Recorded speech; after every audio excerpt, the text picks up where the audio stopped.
मराठी माणूस तो श्रीमंत का होत नाही कधीच पिढ्यानपिढ्या. त्याचं एकमेव कारण एका वाक्यात आहे. ते वाक्य कुठलं तर आम्ही मजा कधी करायची. आणि त्या मजाच्या नादात त्याच्या पिढ्यानपिढ्या मध्यमवर्गीय राहत. आपण हे विसरतोय की पगार जास्त असायची गरजच नाही. तुमचं सगळ्यात मोठं शस्त्र हे टाइम आहे. So even if you start with 500 rupees you will still become rich compared to somebody who is starting with 50,000 but he starting after 40. ही पॉवर आहे. वाव.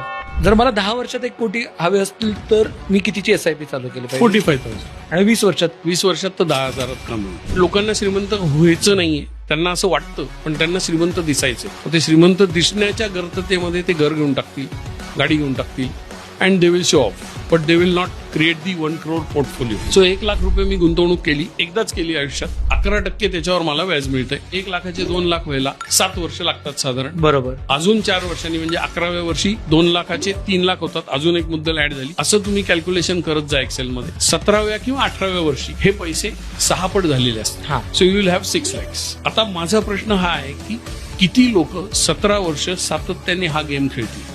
कोणीच खेळणार नाही. मला एखादा मोबाईल घ्यायची इच्छा झाली, उकळी फुटली अचानक. काय तर iPhone 16 लॉन्च हो गया बाजार में. It is perfectly fine. इच्छा झाली ना, नो प्रॉब्लेम. दुकानात जा, मोबाईल फोन बघा, सगळं बघा. फक्त तिथे निर्णय घेऊ नका. 24 तास स्वतःला वेळ द्या आणि 24 तासात काय करायचं एवढाच विचार करायचा आहे मला की ह्या गोष्टीची मला गरज आहे की हे हवीशी वाटते. गरज असेल 2 iPhone घ्या. मी तुम्हाला रिटायरमेंट ही कोणालाही चुकत नाही. एक वेळ तुम्ही मुलांच्या लग्नासाठी पैसे नाही गोळा केले तर तुम्ही मुलांना पळून जाऊन लग्न करा असं सांगू शकता, पण रिटायरमेंटला कुठे पळून जा.